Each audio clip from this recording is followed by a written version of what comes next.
Welcome back to Destination Divergence. We're getting close to 200 episodes here. By my count, this is episode 197, but there's a lot of those. I don't know if I miscounted, and I didn't number any of them, so I think this is 197. Nice. Woo! We're here. Damn. Getting up there. Hundreds of hours of role-playing we've done together. You mean 69 part 192? Right, yeah. Or something like that. Something like that. That's right. Yeah, thank you for the correction. Ass name.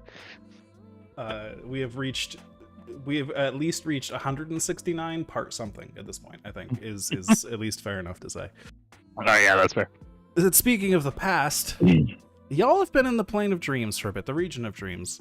You've been sort of dunked from one dream into another, some of them pleasant and most of them less so.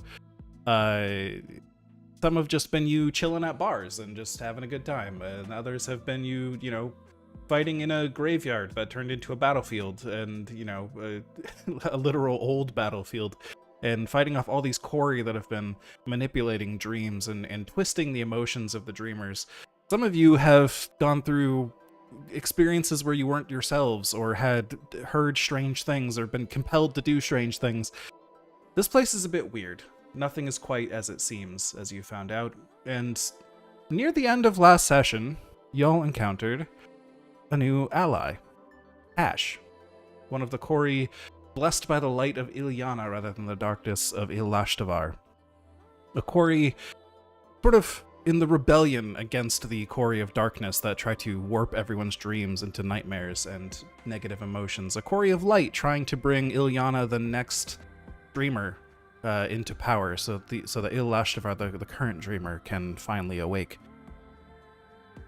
And Tash told you how to wake up from the dream. He told you, well, he didn't really teach you anything. He just sort of indicated that you could, and some of you figured it out. He's not a very good teacher, but he's never really had to teach this before, to be fair. Most Kori he interact with find this rather natural, and having visitors to the plane that are from outside the plane, or visitors in general, is pretty much unheard of in the last 40 millennia. It is it's been an incredible amount of time since anyone has needed to be taught any of this. But you're all quick learners. You're all 20th level badasses.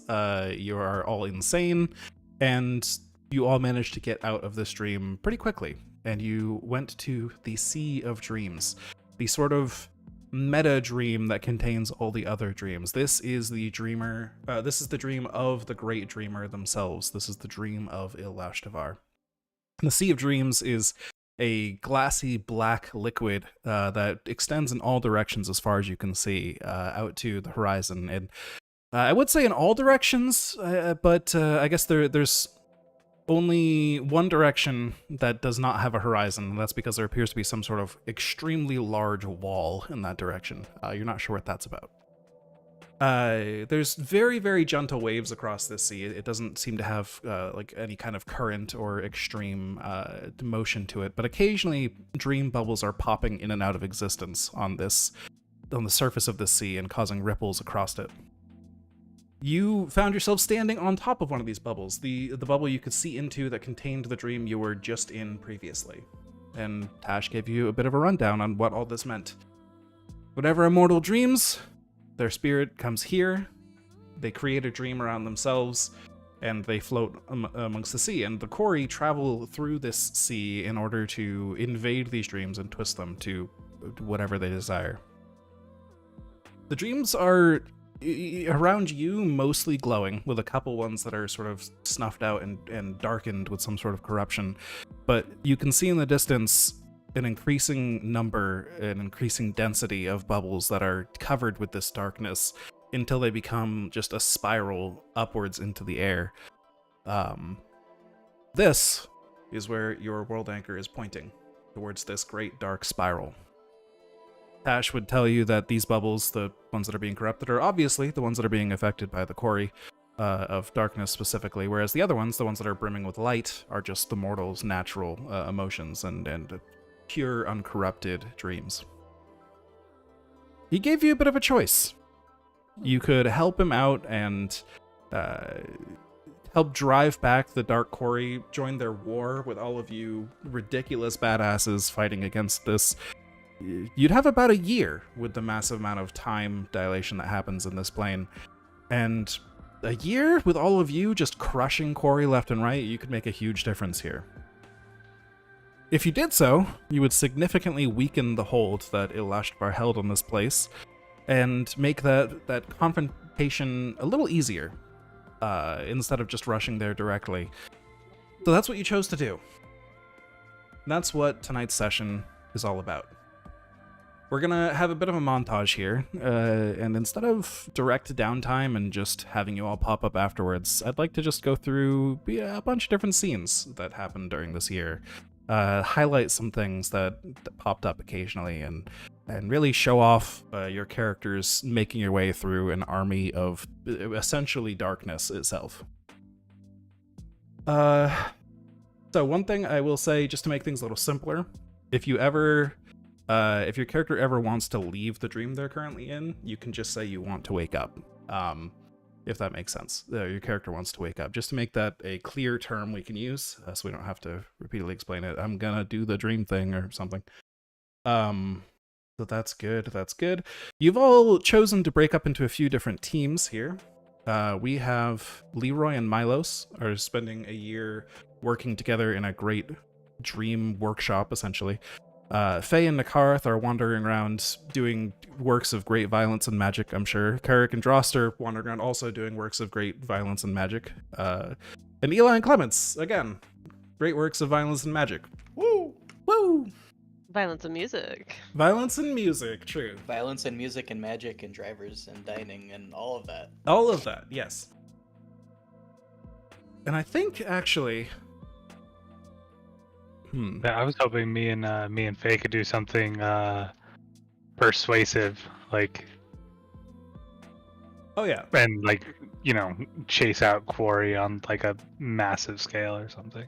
There are options there. For sure. That's one of the things, for example, Leroy and Milos are doing, which we'll get to. But yeah, chasing out the Quarry doesn't have to be violent. You could also work with the dreamer themselves who are in the dream and try to chase out the negative emotions that way, if that makes sense. Whether it's reassuring them or whatever. There's options. There's options. Not always violence. Violence is not the answer, it's the question. The answer is yes. Cool. The question is, how violent? Yes. Yeah, that is part of the question as well. 10 or 11. Right. Okay, where do we start? I think let's start with a scene between Eli and Clements.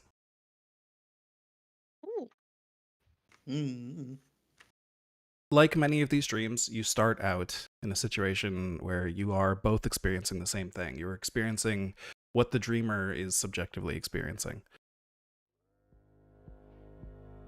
You were in a dungeon without armor. How could you make this blunder? How could you make this mistake? It doesn't make any sense, but here you are. You are alone. You are in the dark. You are in the tunnels under the Mror holds. You are a dwarf. And you have no armor. You have only your traveler's clothes. And you can hear the skittering of monsters all around you. The Daelkyr, which you know very well in this place, and you know assuredly they cannot catch you. They will do absolutely terrible things to you, and death would be a mercy. And yet you didn't bring your armor. You hear the skittering noises getting closer behind you, so you dive through a door into a room nearby. An old section of this mine that was never quite completed, a short hallway that caved in long ago, and you hide behind a rock. The skittering grows closer. The footsteps grow closer. The clicking and clacking of mandibles grow closer. The sound of ooze smacking against the floor also grows closer, believe it or not. Your dwarf, whose subjective experience you are sharing, begins to breathe harder and harder, trying to stifle their breath occasionally, it doesn't last long enough. They go into a cycle of beginning to need to fill their lungs with air, need to breathe more, need to stop their breathing. Trying to suppress it is only making it worse. They're beginning to cycle. Adalkir, a warped figure, a native of the Plane of Madness, an invader from one of the lords there, is here. They've been trying to push through to the Mrorholds for a long time, and any dwarf from there could tell you about their terrors. A large black figure is now looming over the rock you are hiding behind. There's a pain in the back of your head as the fear grows too intense, and just as the thing is about to discover you, Eli and Clemens, you manifest into the dream.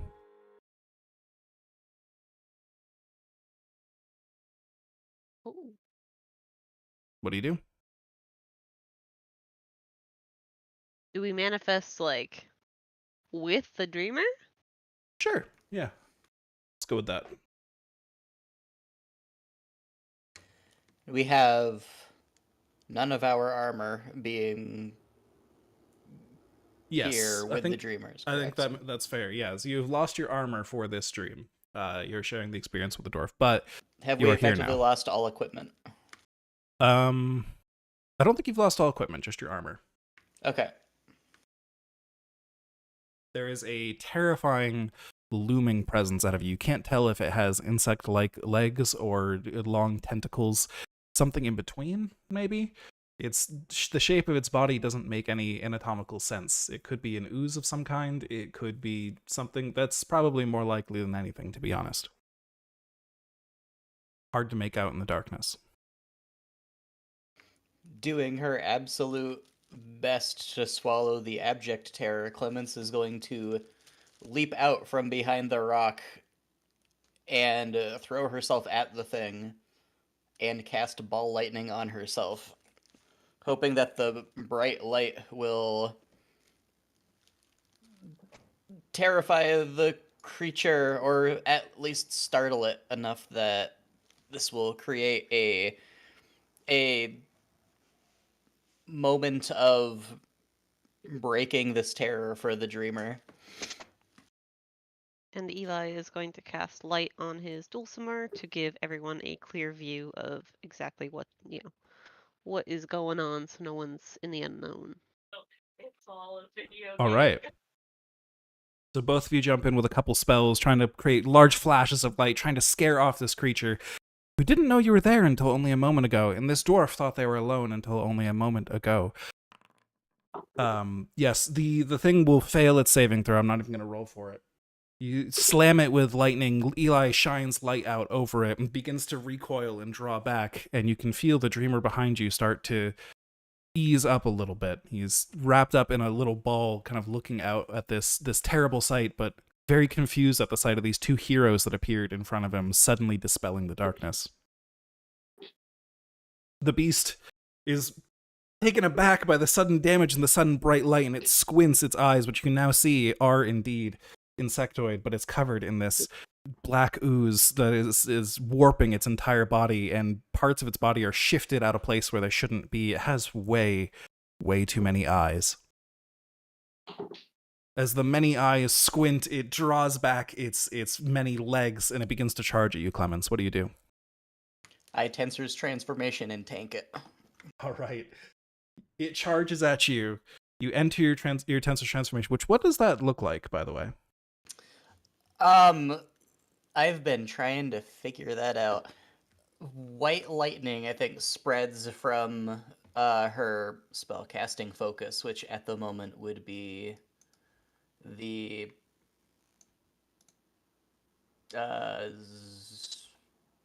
the. Do I not? I have a spellcasting focus.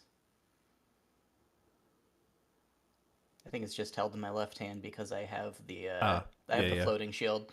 So the white lightning spreads out and crystallizes into silvery diamonds that are in a very similar pattern to the very fancy parade plate mail of the Paladins of the Silver Flame. And she All just right. kind of gets chonkier and like a foot taller.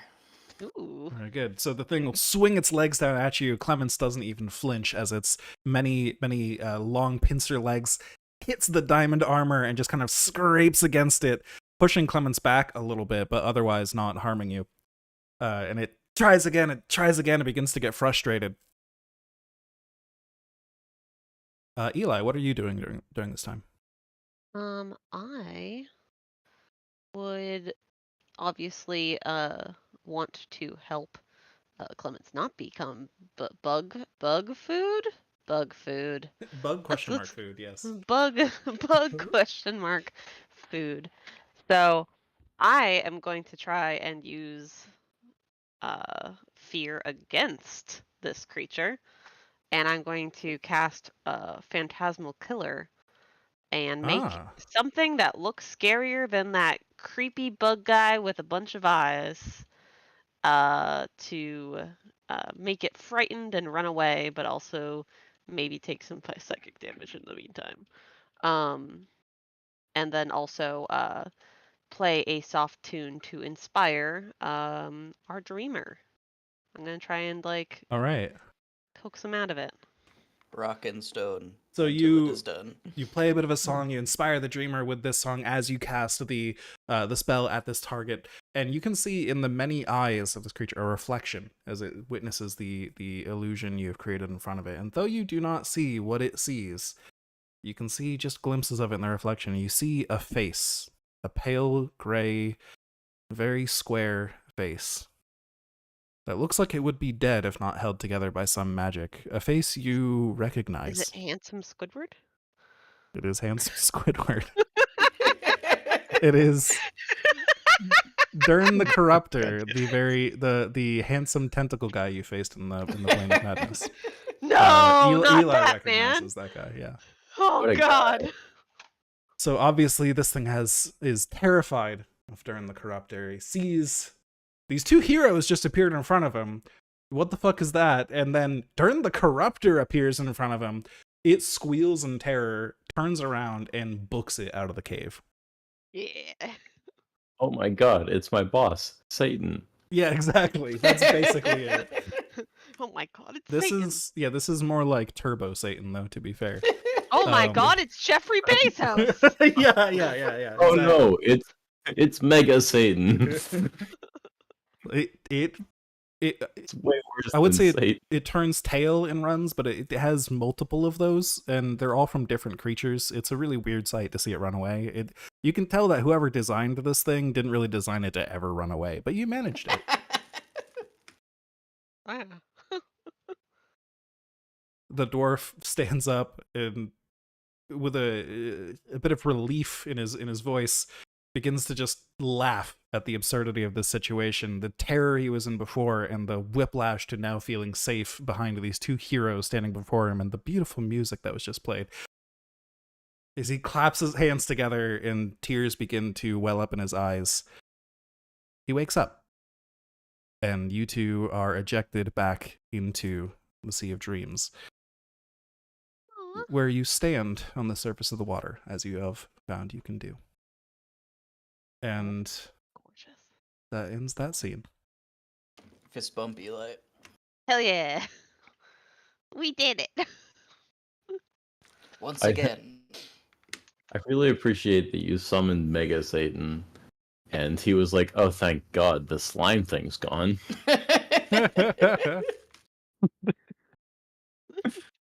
He was very handsome, to be fair. True, he's very handsome, Mega Satan. Handsome Squidward. He's then going to be spending many long hours later questioning why he dreamed up handsome Satan. It's okay. So, the next scene is Carrick and Drost's scene. It's again, you share the experience of another being. This time, a halfling.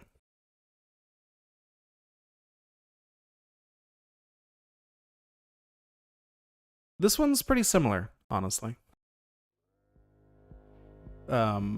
Yes, that works.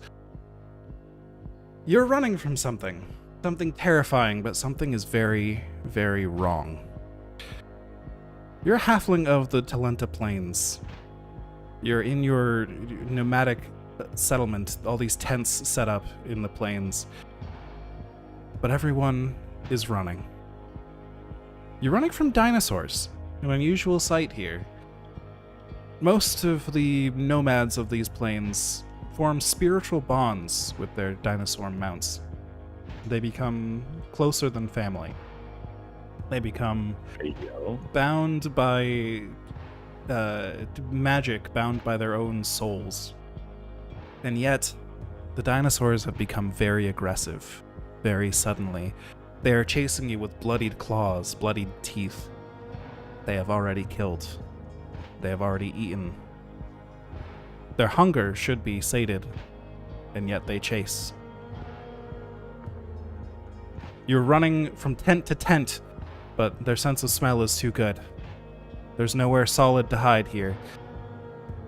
And as you scrape along the ground backwards, away from these terrifying raptors, these clawfoot raptors that you recognize, the one in the front is your own. The one you spent your entire life with, and yet now it approaches with violence in its eyes.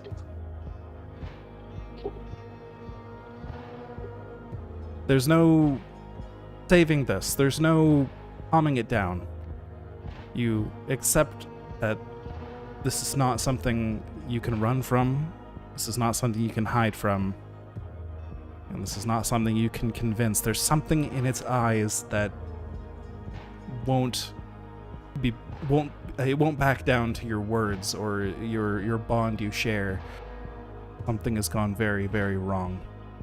You pick up a tool from nearby, a shovel. All you can get your hands on at the moment. You point it out, somewhat aggressively, but mostly just in defense, trying to hold them back for a moment longer, trying to get your feet under you as you stand, pointing it out at the raptors around you. And that is when the two of you manifest. What do you do?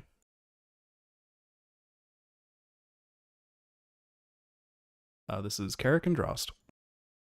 Yeah, I was told that this would be a campaign of gratuitous violence. Uh-huh. So if I drop in and there's a dinosaur kind of looking mean and hovering over someone, obviously we're going to go with gratuitous violence. I feel like we don't even Because look at we each haven't other. We done just that for the go. last 150 Just episodes. tear into it. Oh Rip yeah. and tear. All right. So, I won't even make you roll for it. You two are extreme badasses at this point, so I'll just describe you with your double-bladed scimitar, your great maul you've got there. You just start crushing and slicing and tearing, and the halfling behind you screams, "Stop! Stop! No!" It's just a dream, buddy. God. And these aren't your friends. Just a dream? What do you mean? What do you mean, just a dream?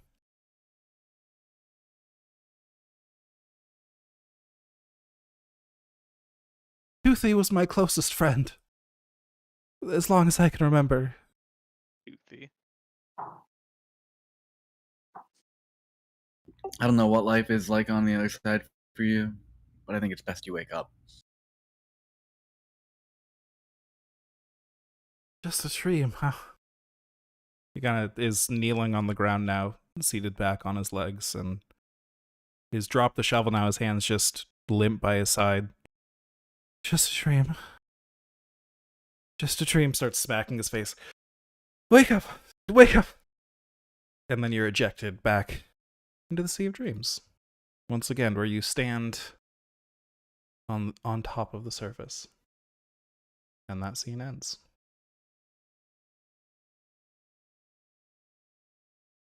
Faye and Nakareth, you are experiencing a pain deep within. You hear wind all around you as your feet have the soft sound of that almost crunching sound, but much softer as you step through the sand. One foot after another, one footstep after another. A trudge, not a march, not a walk. It could hardly be called that. As whoever is dreaming pushes through an empty desert.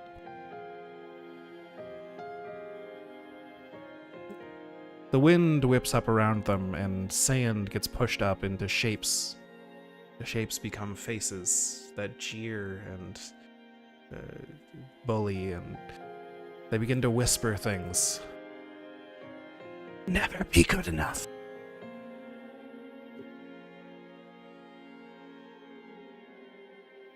And yet, the dreamer puts one foot in front of the other and continues through the desert.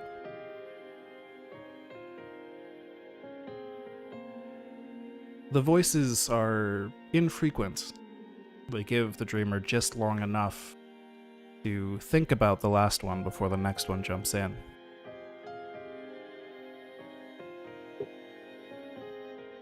But the pain inside the dreamer keeps growing. Deep, deep within. They shed not a tear, but that doesn't mean they don't feel it. And yet they trudge on. The wind whips up in their face once more. Sand gets in their eyes, and as they wipe off their face, blink a bunch to get the sand out, and open their eyes again, there stands two heroes. What do you do? Okay. I would like to just from the sky, kind of wings flapping, gently land next to this person. And just want to lay a hand on his shoulder, and using my inspiring speech or whatever it is, the feat I have, I just want to tell him, like, you know what? You're gonna show him. Look at how far you've come. You're doing so well. I've been watching and I'm proud of you. And I believe in you, and there's many who believe in you. And I'm gonna give him foresight. Okay.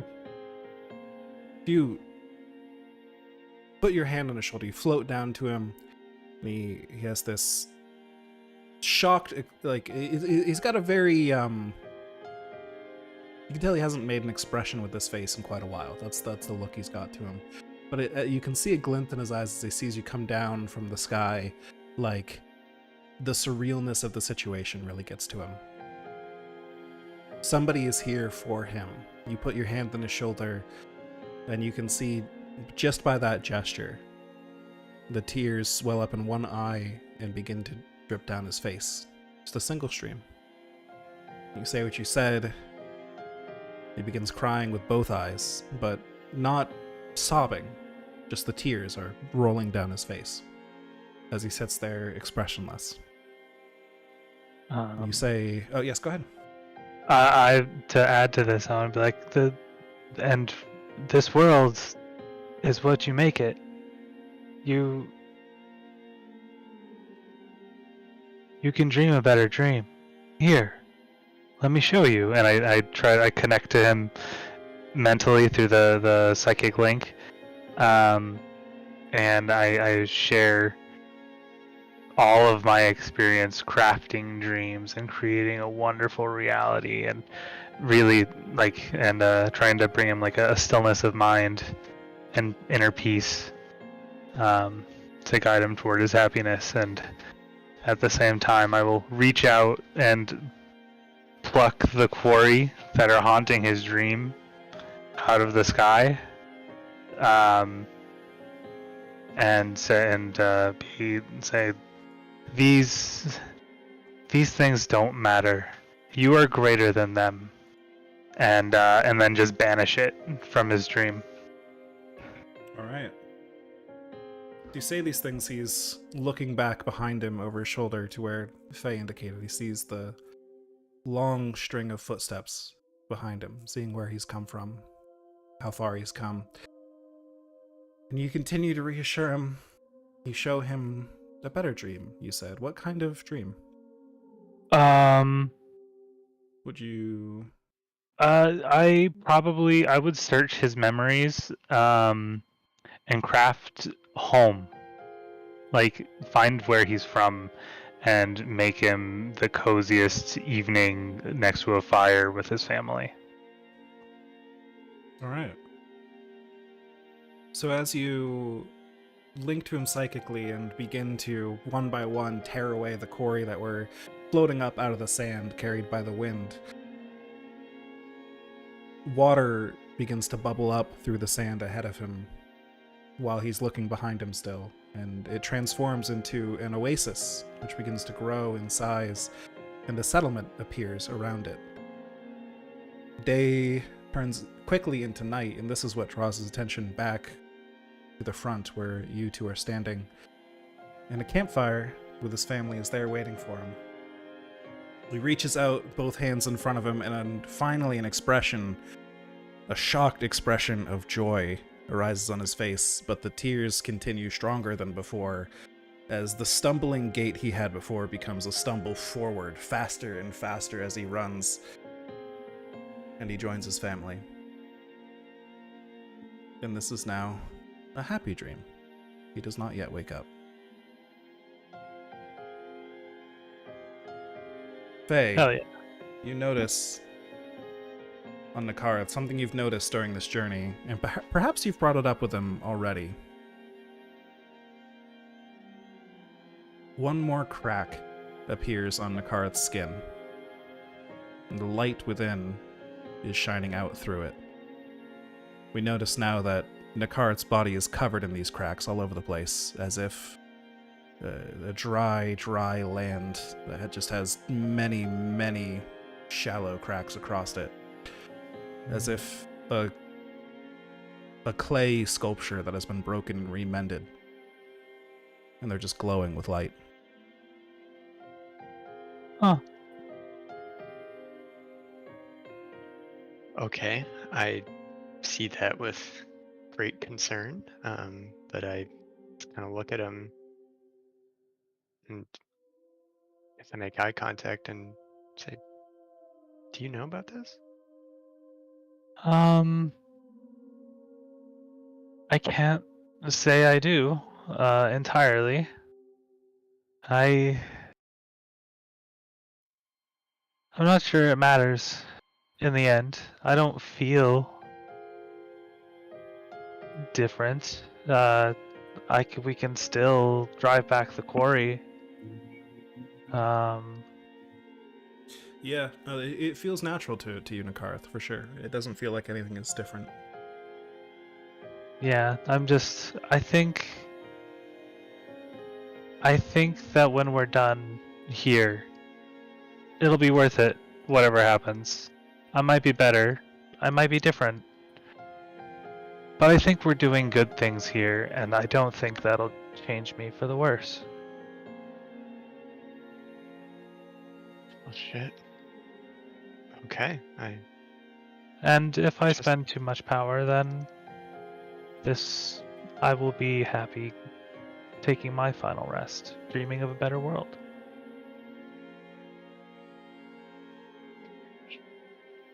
I think on that line, we'll end that scene there. Next up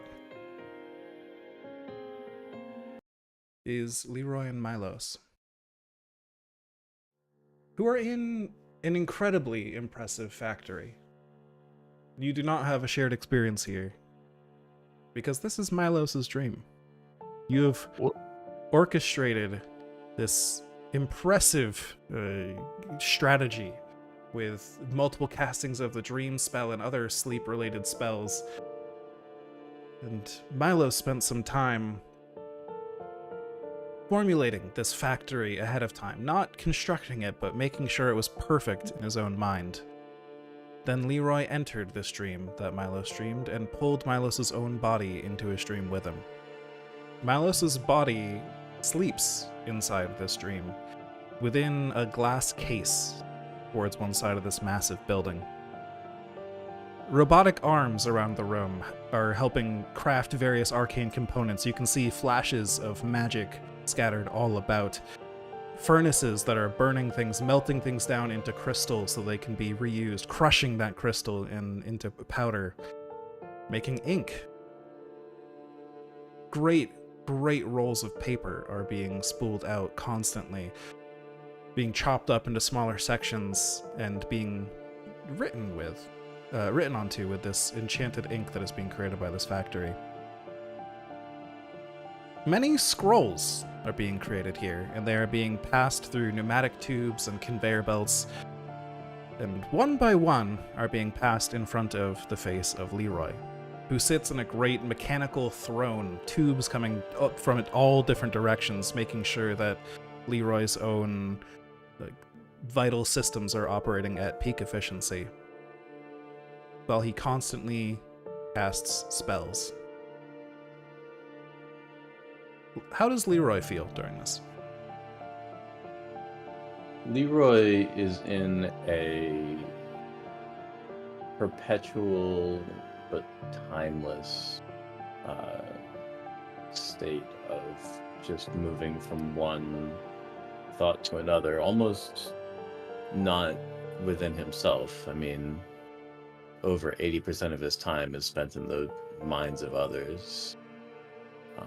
But through this, he holds on to the thread of the one thing he's supposed to be doing, which is improving the situation for as many people as possible. Very good. And we should probably clarify as well that most of the spells you're casting here are the dream spell. So you're going into other dreams and essentially playing the role of a Corey here yourself, a very powerful one, and warping the dreams to whatever you want them to be in a very mechanical way, but you're one by one just cranking through all of these different dreams that people are dreaming. Mm-hmm. Milos, you built this place in your mind and you're having a constant out-of-body experience. How does Milos feel? Milos feels asleep, mostly. All of his energy is absolutely devoted to keeping this factory running on its clockwork schedule and getting Leroy the scrolls that he needs on time. That makes sense. I think we finished this scene with Milos not just sitting by and occasionally inspecting the machinery, making sure it works and stuff, right? But you've got plenty of time on your hands, and we see Milos beginning to create blueprints of some kind. We can't see what it is yet, but he's clearly hard at work, applying his mind during this long year he's spending essentially alone in a single room. We fade out from that scene.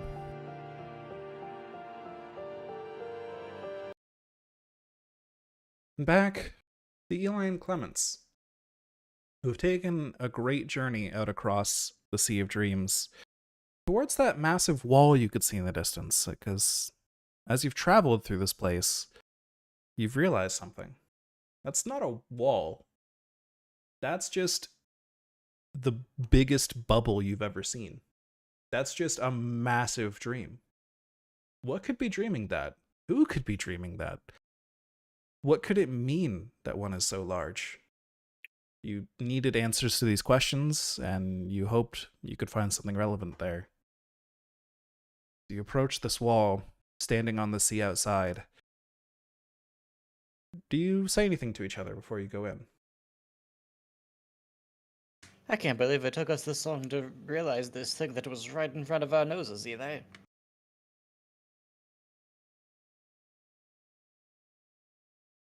We had nothing for it but to hop I to was it, I having a suppose. whole conversation, but I was muted. Oh no! Oh, no. Oh no! Clemens is just ignoring you. Clemens He- is mean. The last stream was weird. It's canon now that Eli is just like sitting there strumming his dulcimer, just singing bubble butt, Bubble, bubble, bubble butt. Bubble butt. Indeed. Need to keep the mood light so I don't face any terrifying consequences of my own actions. Bubble butt. Bubble, bubble, bubble butt. I think we have long since transcended the consequences of our own actions. And so do you head in. Yes. Or you both reach out and put your hand on the bubble and press through. And you're greeted by sunshine. Grass beneath your feet as you stand on top of a hill overlooking a massive city nearby. You see behind that one on the horizon an even taller city. So tall, so massive you can see it from far, far away.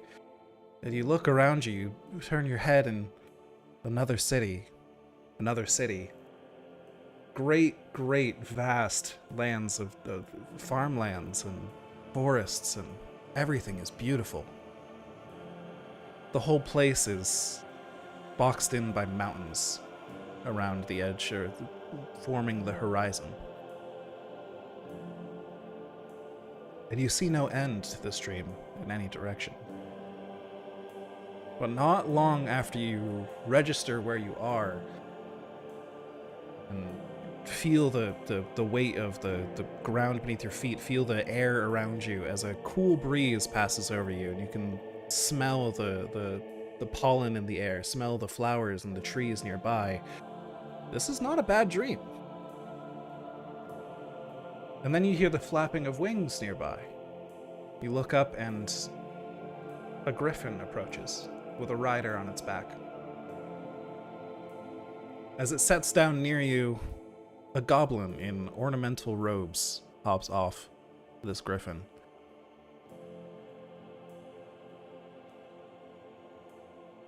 Intruders, verify yourselves, please. You don't appear to be Corey. That's good. Oh no, we're... Well and well met. Ah. You can speak. Okay, good. Definitely not Corey then. Some kind of... I don't know what. You're not goblins. What are you? I'm Goblin Height. No, I'm kidding with you. Oh, mind goblins. We are God damn it. very powerful heroes who have come to deliver the dreamers from the darkness. We've been doing quite a lot of that. And well, this was, we just realized that this dream was here. It was very big, we didn't realize it. Yes. We're here to see what we could do to help. Well, I've never seen Dar like you before, but welcome. Welcome to the Ulda Khan, the Great Dream. Oh my, thank you. This is unprecedented. Can you fly, or will you need a ride? I will We cast can fly. fly?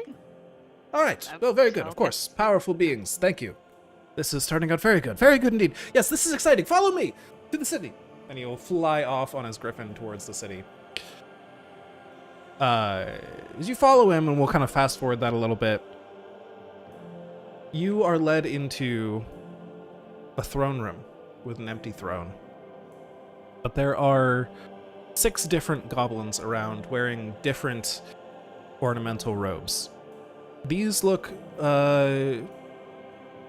less, I guess I should have described the other one as ornamental robes, but he looked like a monk. He looked like he could fight in those robes. These look like fancy ornamental ceremonial robes that you see before you, and you are introduced to the 6 heads of the houses of the Khan Empire. Travelers from outside the Ulda Khan. Huh. Well, you're here to dispel the darkness, yes? Of course. Very good. Indeed. Very good. Well, you've already met one of the Ch'ul monks. They keep our borders safe from the darkness. Get rid of those nasty Corey. We should explain this place. And one by one, they begin to describe to you the history of the Ulda Khan, this united dream that every member of the Khan Empire shares. this epic level bardic magic from long ago was cast by Jazal Dakan, which united the dreams of all of the goblinoids who call themselves the Dar. This one eternal dream united the many separate tribes that would war and formed one great empire that stood against the entire continent. They shared an age, a golden age of goblinoids that was long before the demons took over the land. And even long after the empire was dead and there is no longer an emperor on the throne, those that dream, those descendants of the Dakani Empire, whenever they dream, their dreams come here, to this great dream, a complete replica of the entire continent of Corvair, at the peak of the golden age of the goblins. Jesus. Yes, so you are very powerful singers, yes? I saw you perform some songs back there to perform flight, yes? A spell many of us know. Yes. Yes, I am a singer. Yes, that would be Eli. We should I'm get more you of a pirate. to the Ulkala, the dream singers. Those who have brought themselves into the dream to continue the magic of this place. That sounds amazing. Yes, if you would stay here with us, you the dreamer, the singer, I should say, we can teach you in the ways of dream singing. You can join us, and we will join you on this conquest of the darkness. We will turn our magic outwards, together, your songs and ours. We will back you in this fight. Ooh, I like this. Ooh. Clemens is suddenly feeling very suspicious. This is starting to sound kind of cult recruitish. Have the quarry gotten to them, she wonders.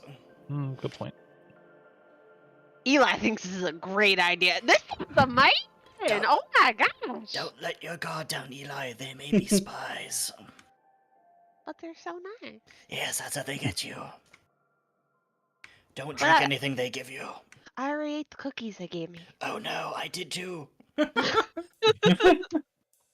And so we'll cut to Eli sitting in a massive ceremonial chamber as part of one of these many palaces here in this Golden Age empire, raising his voice in song with the many other Ulkala, the dream singers of the goblins, the ancient magic that created a barrier that blocked out even the forces of Il-Lashtavar for over 40,000 years.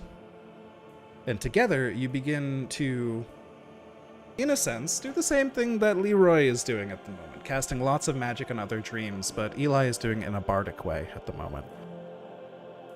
And Clemens, you can either choose to stay here, or you can choose to head out alone and continue to fight for dreams in your own way. Clemens is going to stay here. She doesn't want to leave Eli to get stabbed in the back without backup. All right. Oh, thanks, buddy. Very well. Don't worry. You'll get my back next time. We see Clemens on the side of this chamber, making sure that Eli can completely securely give themselves up to this song magic during this time. And the scene ends. And we go back to Carrick and Drost, who are approaching another huge glowing bubble, covered with darkness, though.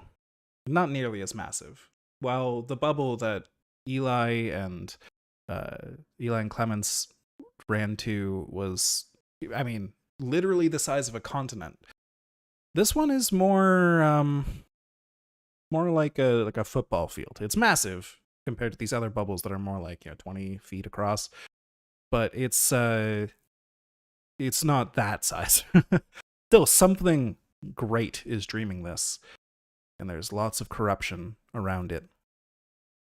And so you went to check it out.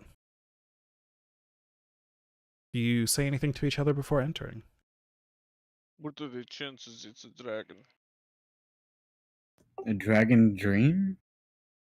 I'm sure they Hmm. can. Dragons. Probably either a dragon or dream. something else nasty. Let's go find out.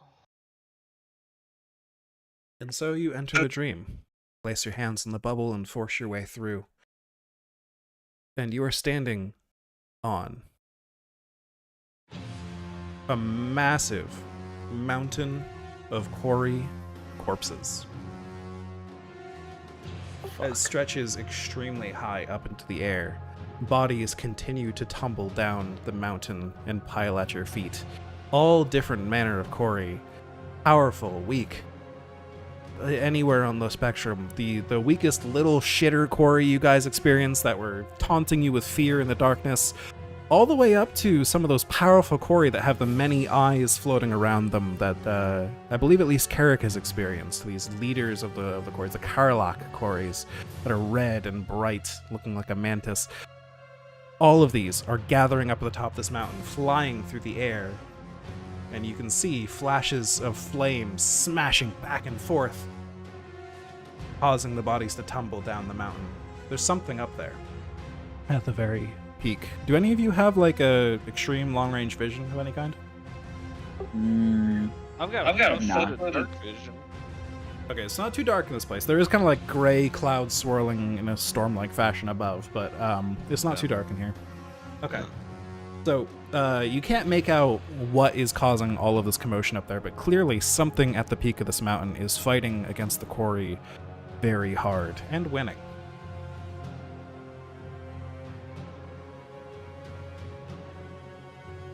What do you do?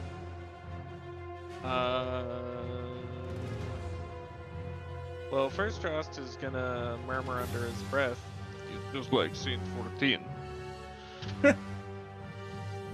And then I guess I'll start ascending. Alright. Just jogging up the hill. Up the hill. Carrick will follow. Drost is pretty fast now, so you can probably keep pace with each other pretty well. I would normally say Carrick's pretty fast, but I think Drost now keeps up, so that's good. As you jog up the hill, perhaps flying a little bit for Carrick, reaching the peak of this tall mountain, as you get close, you begin to make out the form of a massive mechanical angel that Carrick recognizes. You've seen 12 of these before, Carrick, in the Panopticon.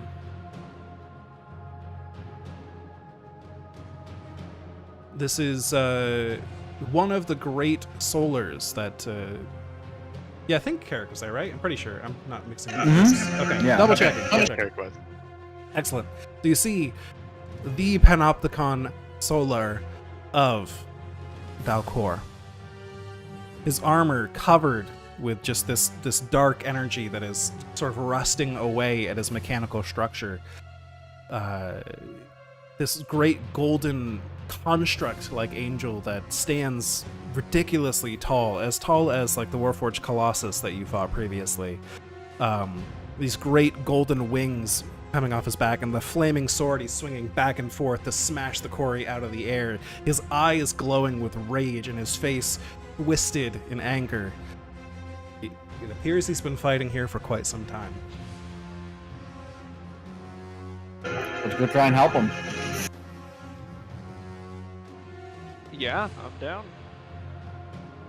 We're gonna You fly out. up to the top, and he almost hits you with the sword before noticing you, but glances down and adjusts his stance so that he's attacking things higher up in the air, and he says, "Ah, welcome, champions!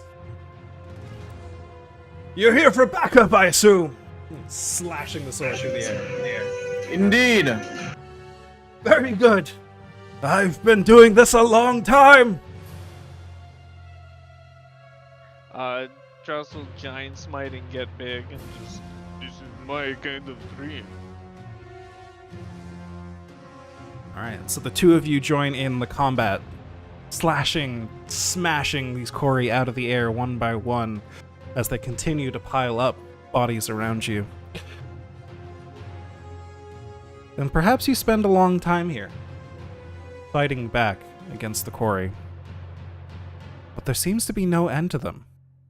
The pile grows taller, you have to keep readjusting to climb up higher. And yet there is no end. And then... perhaps it doesn't take you too long. You realize you've never seen quarry corpses before.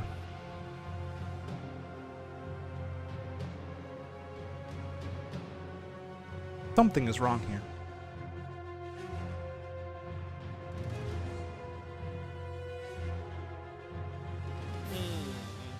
I'll also say, you know what?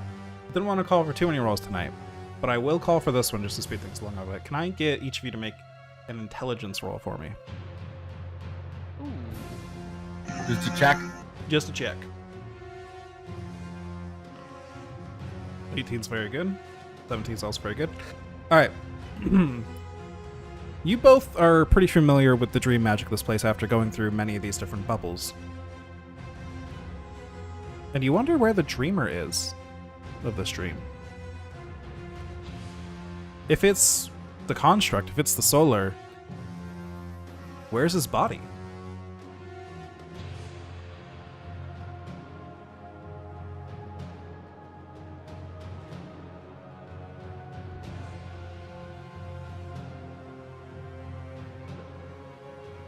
What the fuck? Carrick will shout over at the construct right now and just say, "Are you the one dreaming?" The construct continues swinging his sword, he looks down at you, and he says, with a voice that begins glitching and repeating, he says, I am fighting the quarry!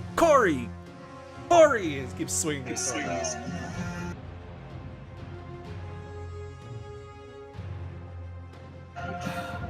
What the fuck? Carrick will look down at the pile of corpses. Does it seem like there's anything underneath it, possibly?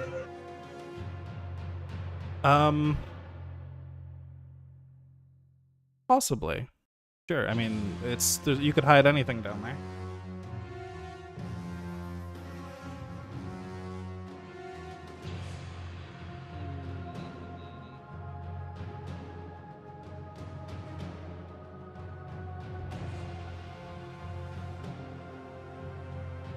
What do you do? Ew. Ugh. I don't know.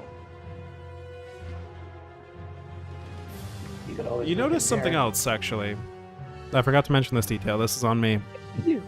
Whenever he's been shouting at you, perhaps you've been a little distracted by the combat as well. Bubbles have been rising from his mouth whenever he speaks, floating up into the air as if he's underwater.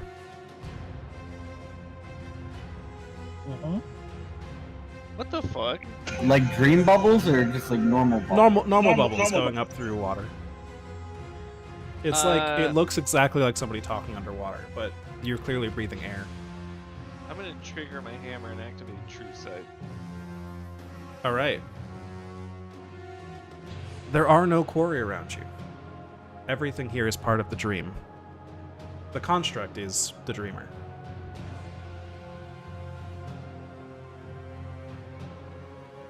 Yeah, Carrick. There's no quarry here. It's just the dreamer. It's him. I'll also say you probably don't see anything like through the quarry under the mountain or anything. Well, why are there bubbles coming out of his mouth? Is he underwater somewhere?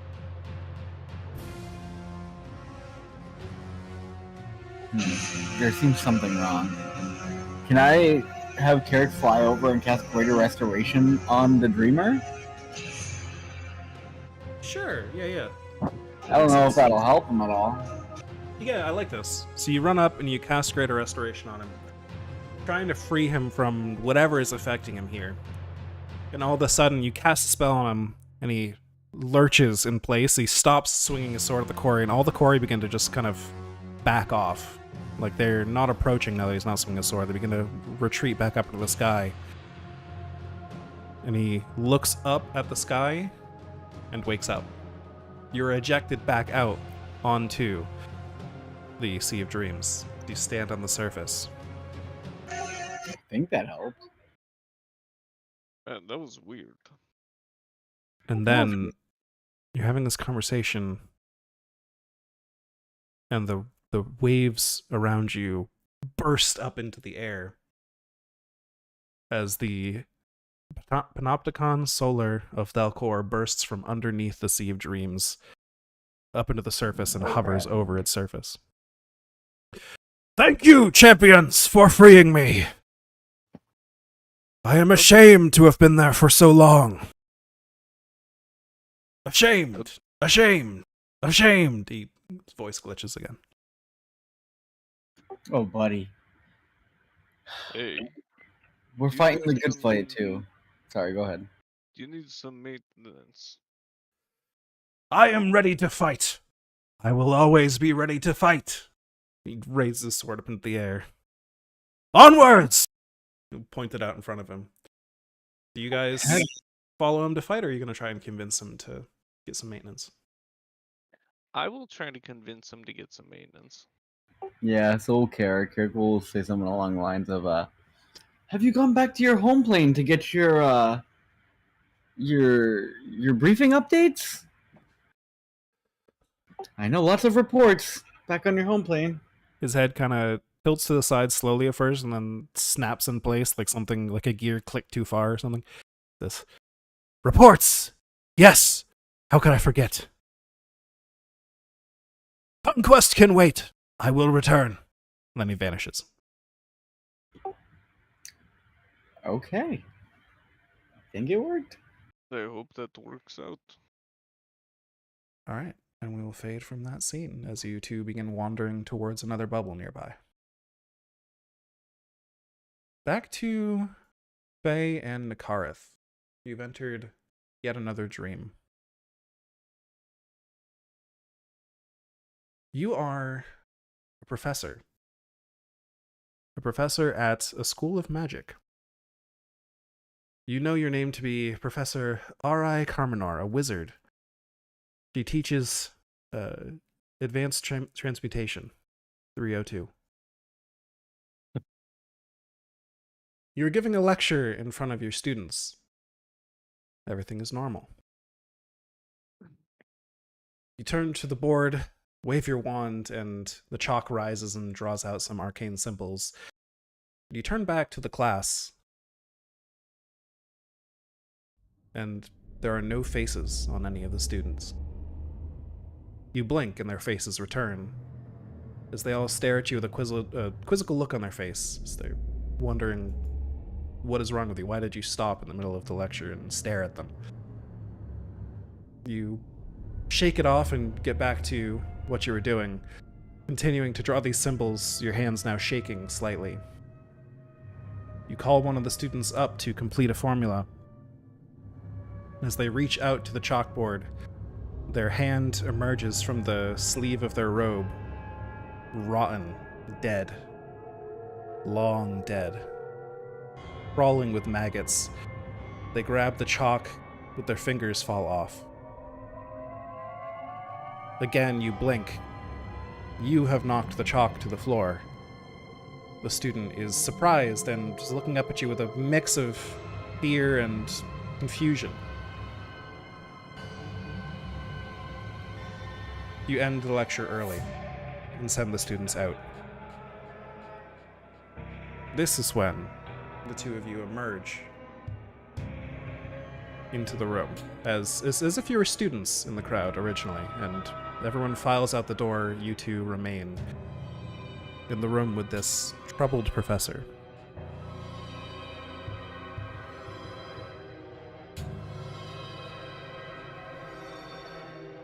What do you do? She has not noticed you yet.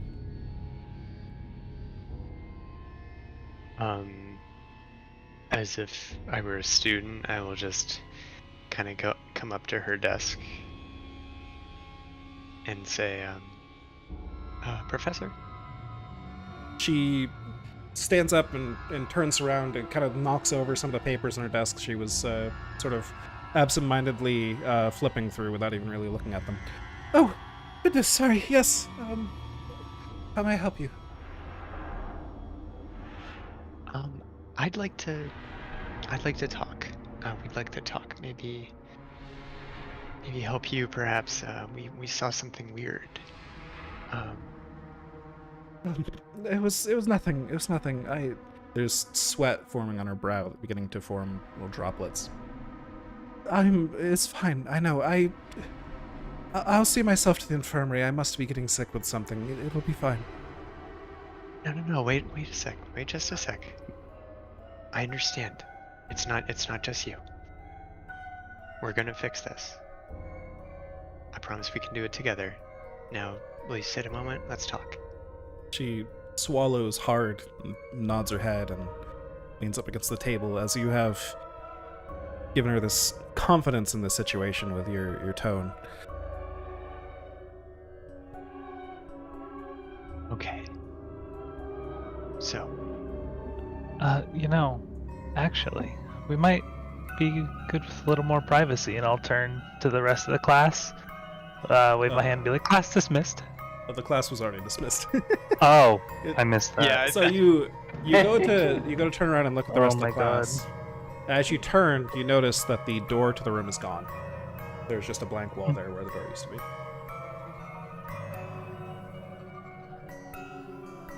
Oh dear. Class is over. Maybe we should go for a walk.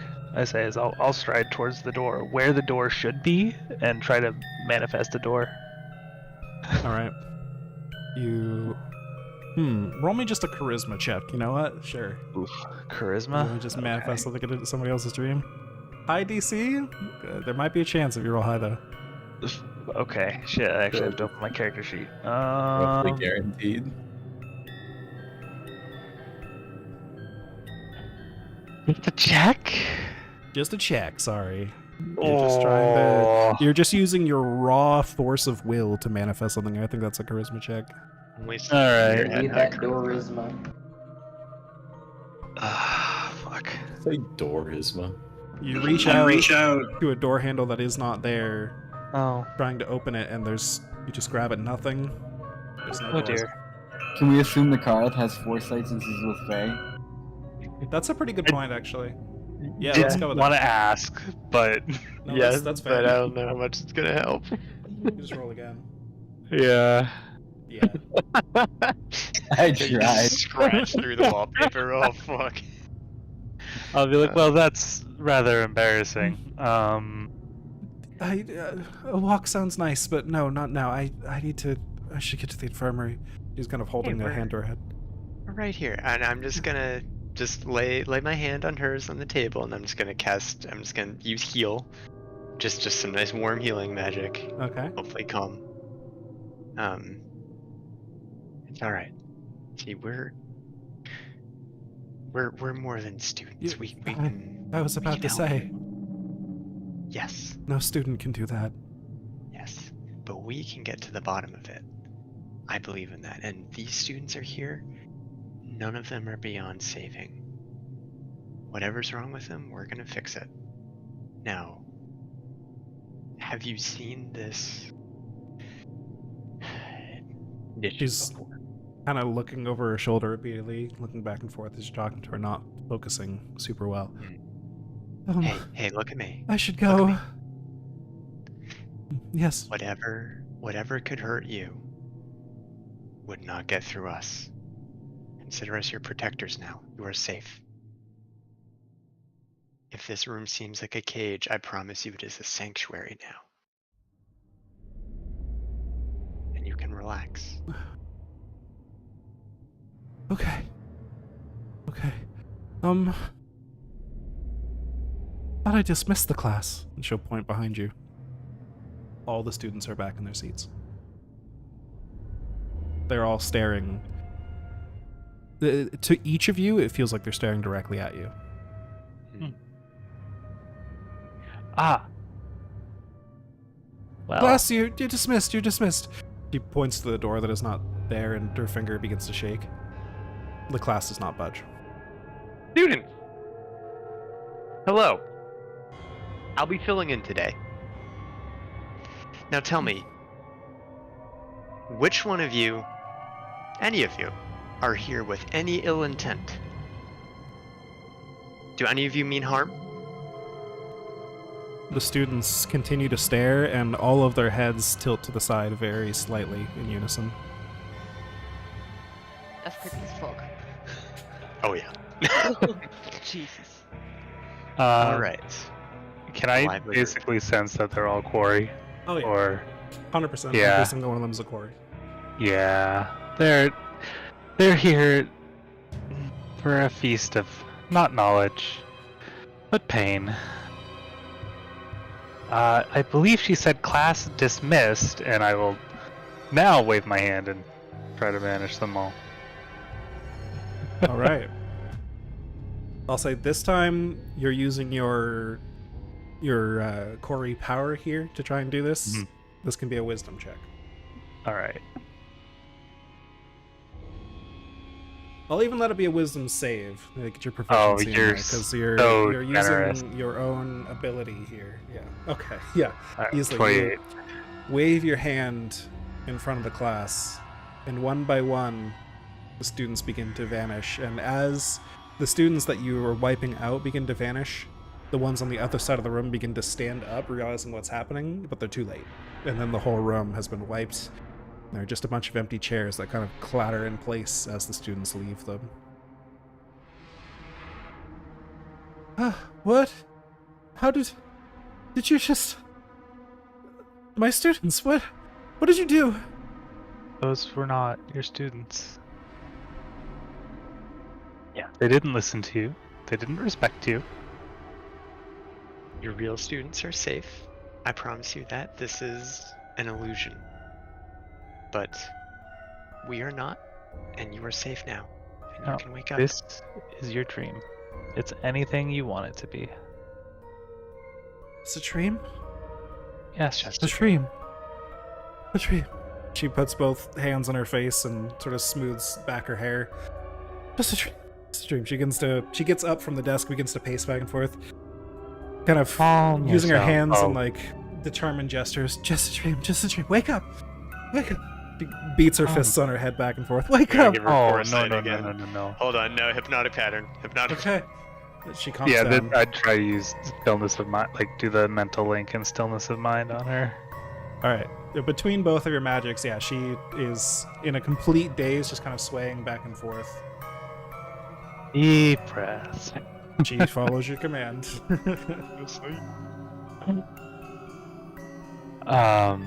Hmm. Perhaps she should wake up.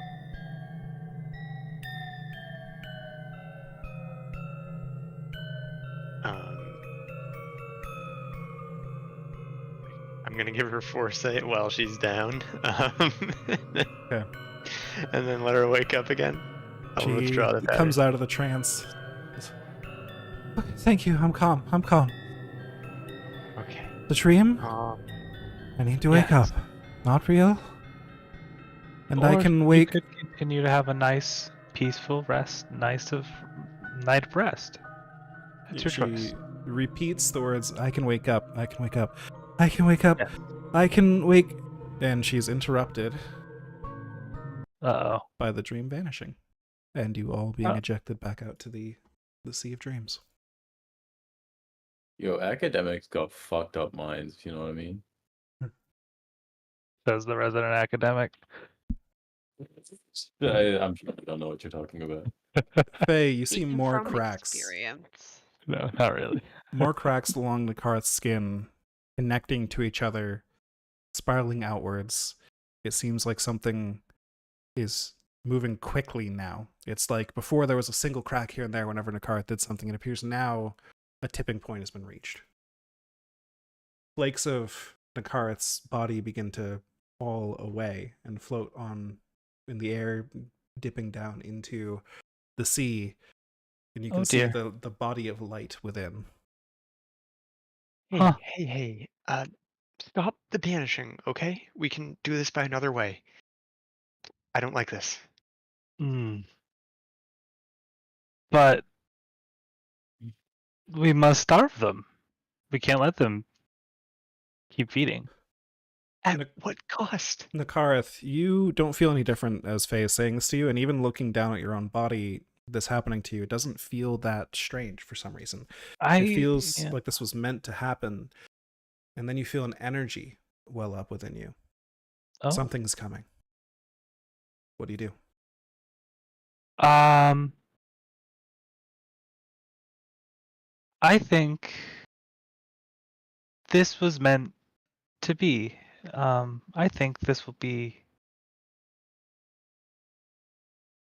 I think this is just time for something new. As I Yes, as the card as said it, that, yeah. this. Go ahead. Sorry. I was gonna say I feel like the energy would like start encasing him, and he would just like start to cocoon Pretty or much. something. As you say those things, you cocoon from your toes upwards. This energy beginning to wrap around you. These threads that normally form your fists. And as you speak to Faye, there is this light pouring out of your eyes and mouth.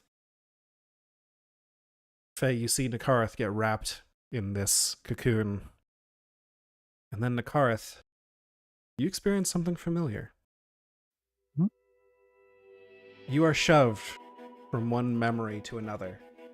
The memories of your past lives, the lives connected to this quarry named Areth that you've been bound to, this ancient quarry, been around since the start of this place. You experience all of these lives. They flash before you, these visions you've seen before. The warrior in the rainy battlefield that you spent a whole month as in a previous dream. The captain in the jungle who was betrayed by someone nearby them. The glint of Kori influence in their eye as you realized they were possessed. All of these lives come flooding back to you. This young Alashtar being trained in a monastery, experiencing some of their first lessons, learning some of their first lore of your people. And it goes farther and farther back. You see the age of demons. You see the age of giants. You see the moment in time where the giants shattered the plains, shoving the quarry far out. You're no longer experiencing this from a mortal body. You're experiencing your quarry's memories directly. Farther and farther back, you're swirling in a sea of light. Not darkness. It hasn't built up to darkness yet. And eventually, the final memory you see is that of a fight. A fight from your own perspective. A massive red and black dragon standing on what must be galaxies, swirling masses of energy, infinite particles beneath your feet. You look down and you yourself are a massive dragon. One of light blue and white. A long, thin dragon versus this more Godzilla-looking dragon you're currently fighting as you nimbly and agilely spin through the air, dodging its massive, slow, terrifying blows as it vomits out just giant beams of energy, terrifying, corrupting influence, this being of hate.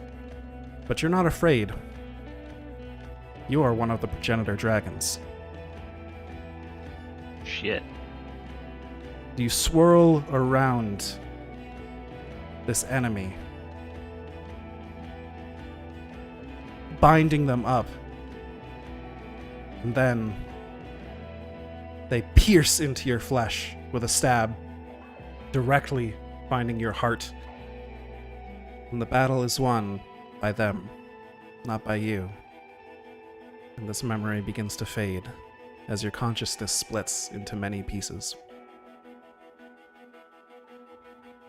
Nakareth, you awake from your cocoon. Now a being of light, a being made entirely of these threads that used to only be what you would fight with. The weapon you would reach for is now all of your person. You can truly access any of the memories of Ilyana, your true self. Oh shit. Aww. Ah. And I'll give you just a second to say something about that. What do you say to Faye before we fade this scene?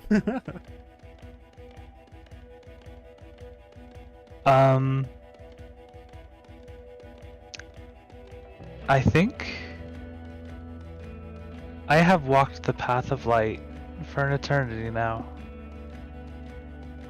I remember dying at the hands of Kyber. I am Sybaris. I am Ilyana. We will make a new world. And I'll Hey, give you a second guys, to respond as well. I mean, my jaw is just kind of hanging open.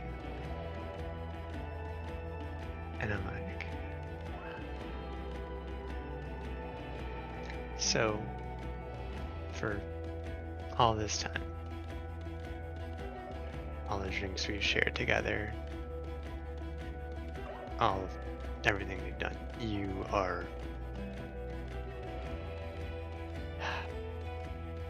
have been Ilyana. I was asleep, but I'm awake now. I dreamed as one of you. Do you remember me? Oh Are you yes. still you? Nakarath is still part of me. I am still Nakarath, and he is me.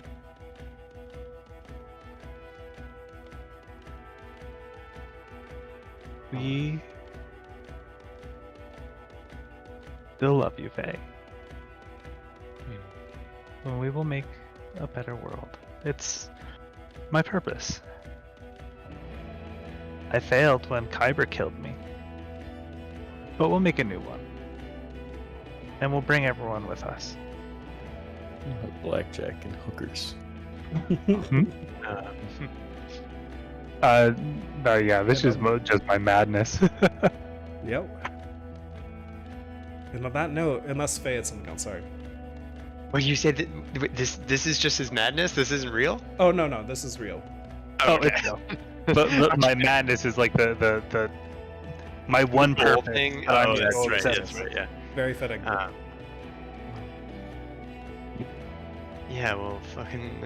All right, so Welcome back. Yeah. we'll fade from that.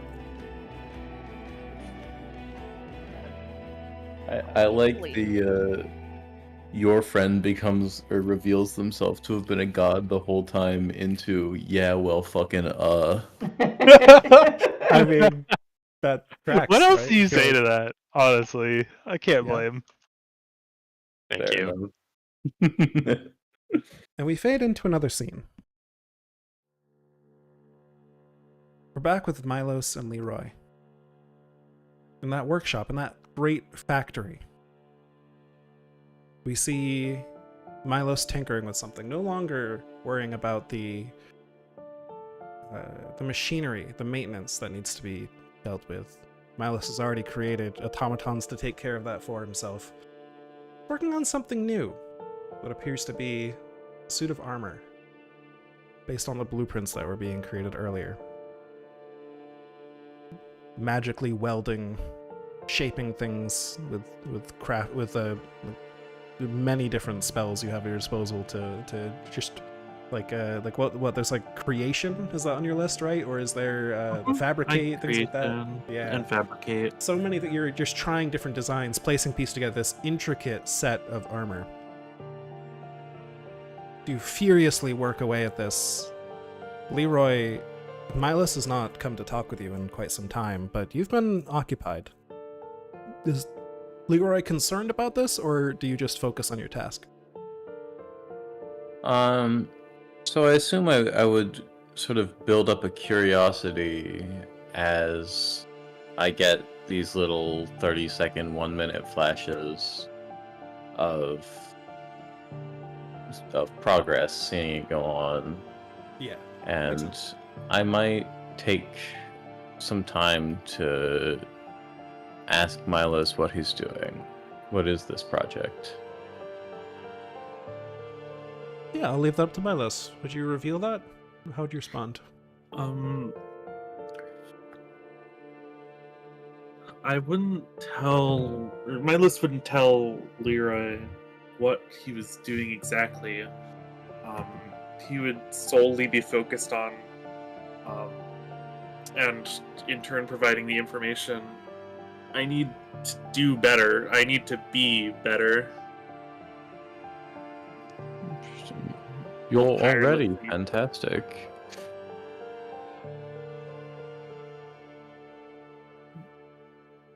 How will you be better?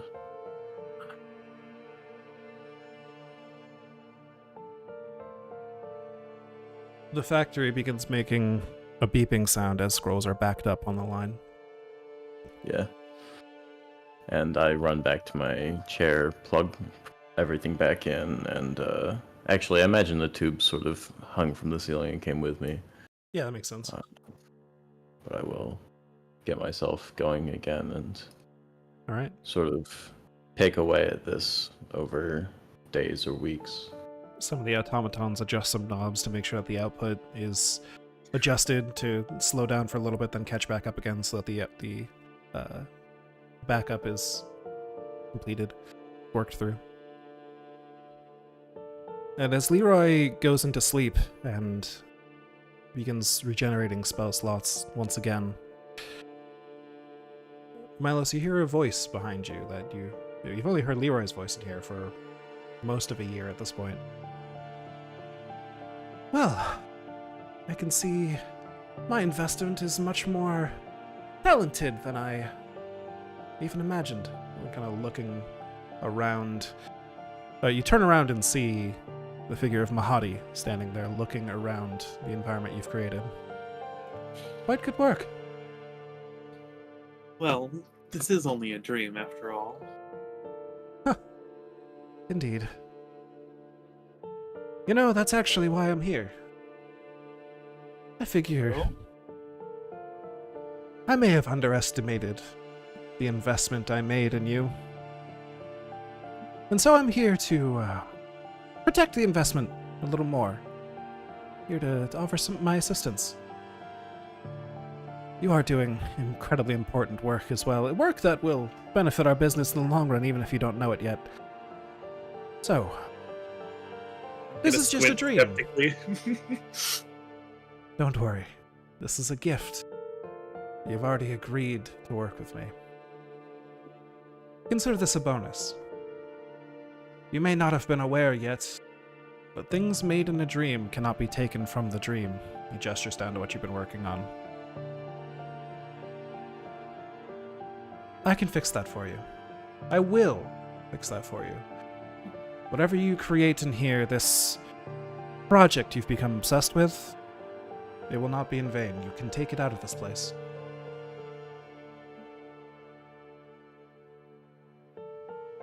I hope it brings you joy, or protection, or whatever it is you're seeking.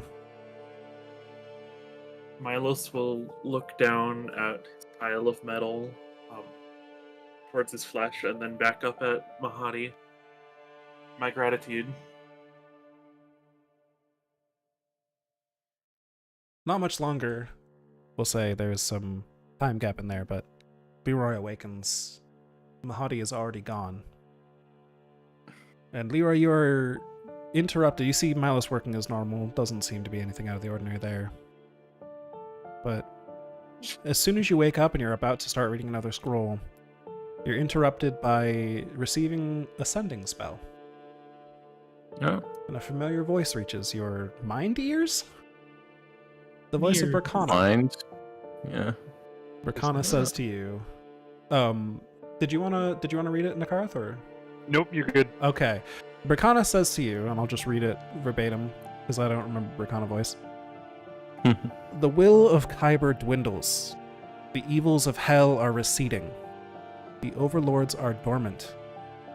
Whatever you're doing, it's working. We are winning this fight. And the spell ends. I will pass that message directly on to Milos as an encouragement. and I actually might take a period off to send that message to the rest of the team as well. All right. Spread this message of hope that has come to you near the end of your work. As we see Leroy begin to cast these sending spells repeatedly, the scene fades.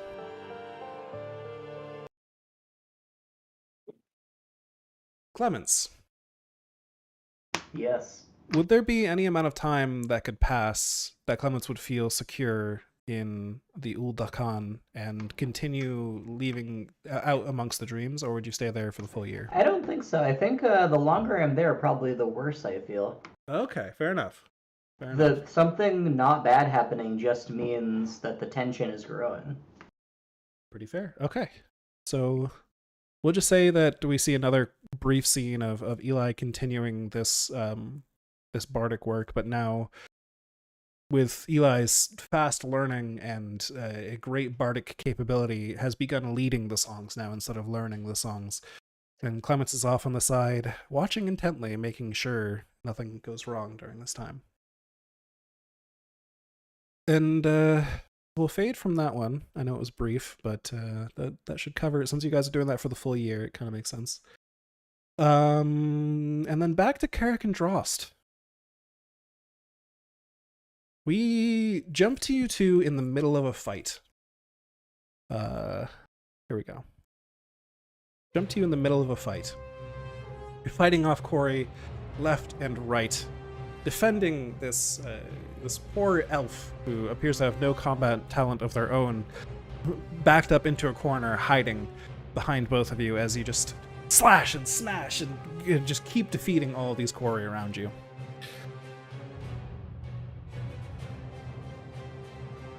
Do each of you want to just describe some of your combat style here? Brutal. Brutal. Okay, good. Ripping and tearing until it is done. Basically rip and tear. All right. Yeah, my double-bladed scimitar is basically a blunder. Excellent. Excellent. I'm like vortexing them in as they are getting cut up. Perfect. The power of the wind and the blade combined, and yeah, excellent. So your Corey just seemed to keep pouring in out of nowhere. You're in a building, an official building in some city somewhere. This was an office worker you're defending. The architecture reminds you a bit of Passage. It could be there, but it doesn't look like the House Orion building. You continue to defend. And time continues to pass, and you've been here for a while.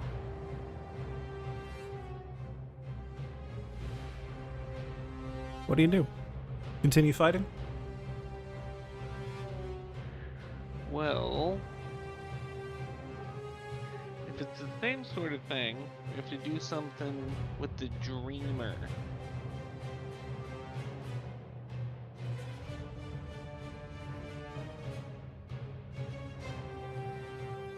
I don't know if Drost would know how to relate to an office worker. You should have all your resources back, by the way. I don't know if I clarified that. Oh yeah.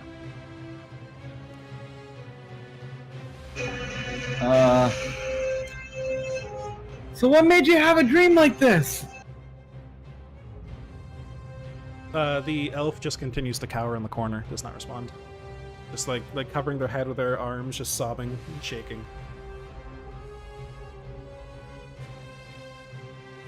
I'm gonna cast Sanctuary on the elf and just kind of walk over and just say, "Hey, you okay?" You cast Sanctuary on them. You walk over. They look up at you with terror in their eyes and their hands are shaking. No, I'm not okay. No. Help me, save me.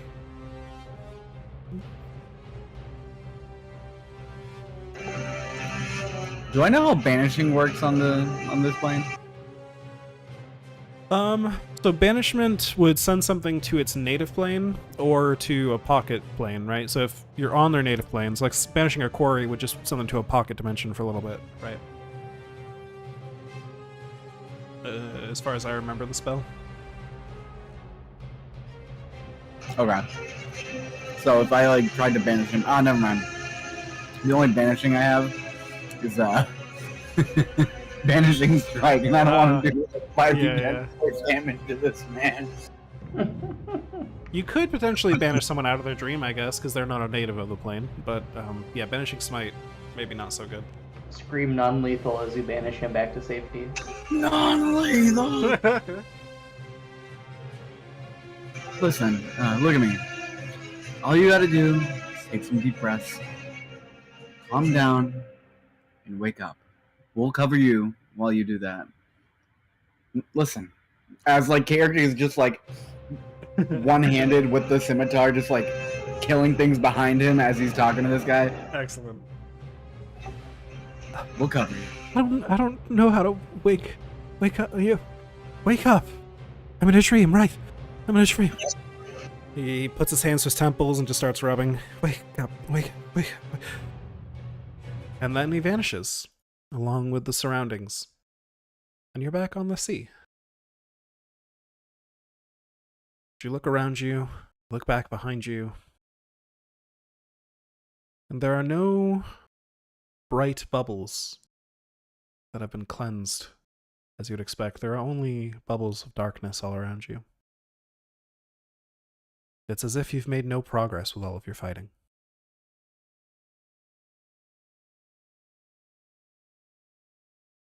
But you're sure you've banished many dreams at this point. You've banished the darkness from many dreams at this point, I should say. There's no evidence of it. Something is wrong here.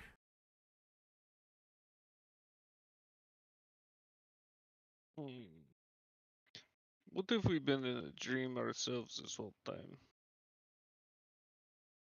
That would suck. It would suck. Do you think maybe violence isn't the answer?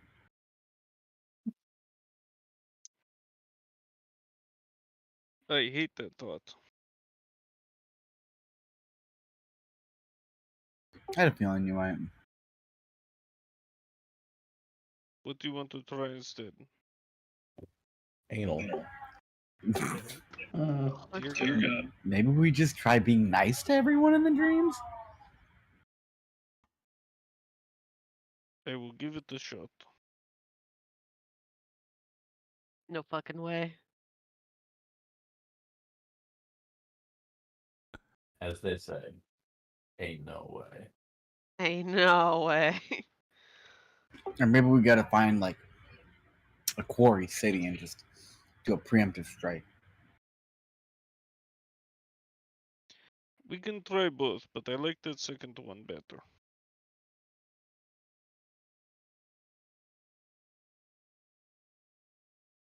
Alright, let's try being nice first. So, Dross just Well- like shaking and crying. we'll flash through a montage of you guys going into a dream, being very nice to the dreamer in the dream, and them waking up. Or not waking up, sorry, they're very nice.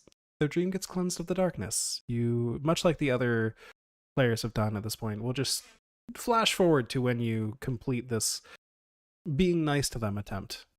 You leave the bubble, you're again surrounded only by dark bubbles all around you.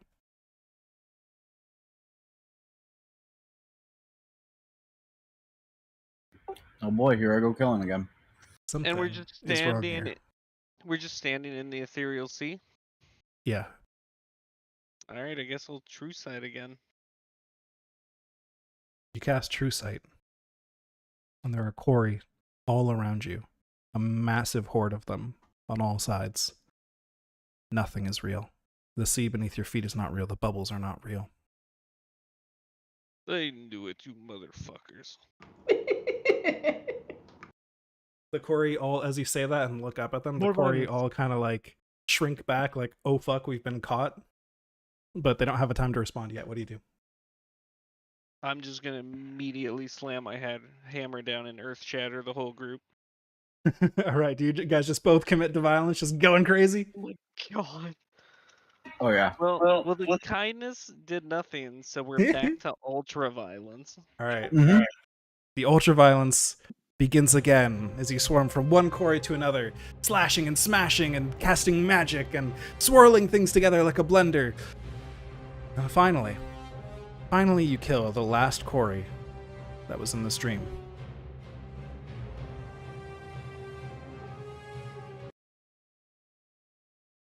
And you wake up. You're both lying on stone tables, bound by chains to the tables. A Rakshasa is standing between you. Their hands they look like they've been placed on their bodies the wrong way around. Their wrists are crossed across their chest, but the hands face towards each other with the fingers tapping inwards. They seem surprised that you've woken up. Ah, I see. My sleep magic is not as strong as I thought. You're impressive, but I guess all there is to it is to try again. You won't remember this in a moment. They begin casting a spell. What do you do? I cast freedom of movement. All right, you break free from the chains immediately, slipping through them as if they are nothing. And the Rakshasa looks at you, holds up their magic focus in defense. What do you do? Rip apart. You got it, Kirk. Oh, you go, baby. I am going to.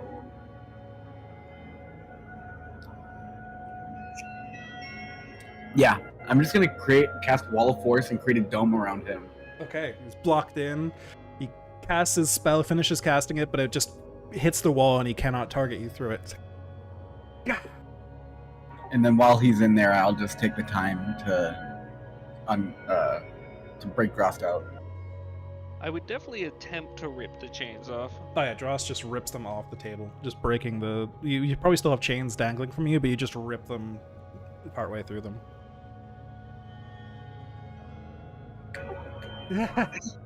Listen.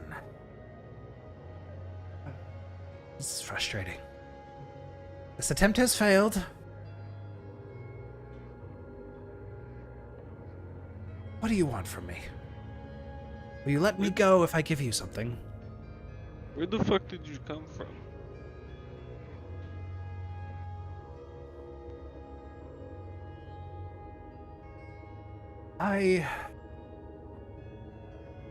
This is my dream.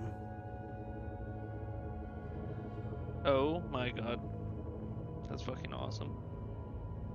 You came in here while I was trying to... I'm telling you too much.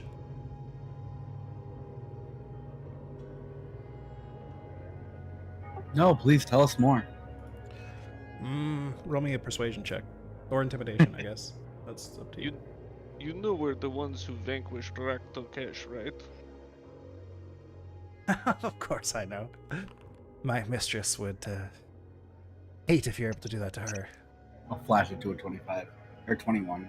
Okay. In this dream, normally I'm here. I speak with the quarry. We collaborate. Bitch ass motherfucker.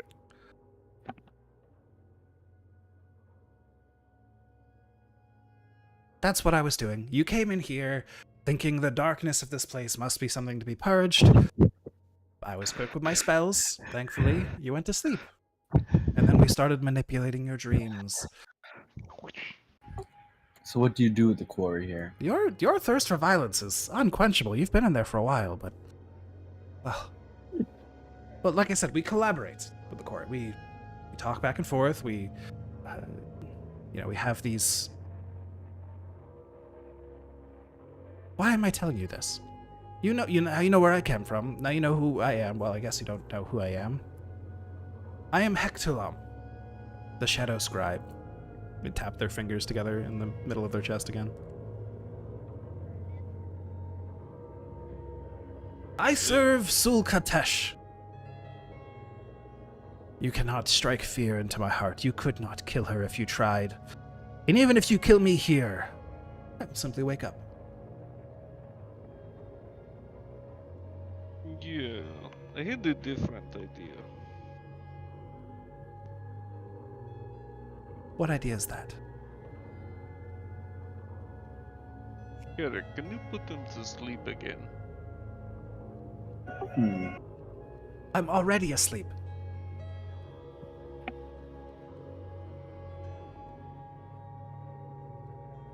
You're in my dream, remember? He does make a good point. Also, I don't have any way to make him go back to sleep. You know what? I don't need to be here right now. You've broken out. This attempt has failed. I will be punished for this. I've accepted this. So, they snap their fingers and the dream ends. They have woken up.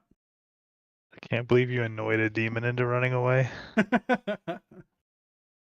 You're back on the Sea of Dreams once again. Only this time, the last several times you've stepped foot here, something was wrong.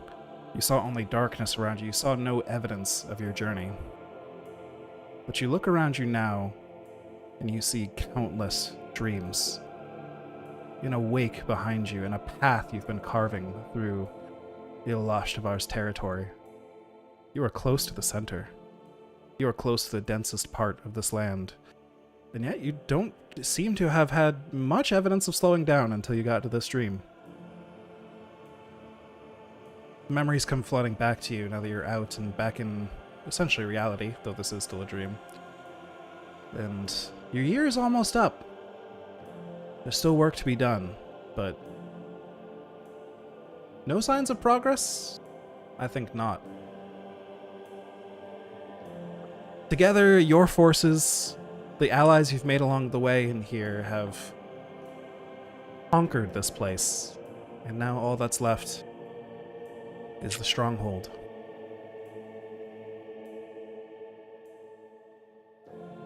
The scene fades,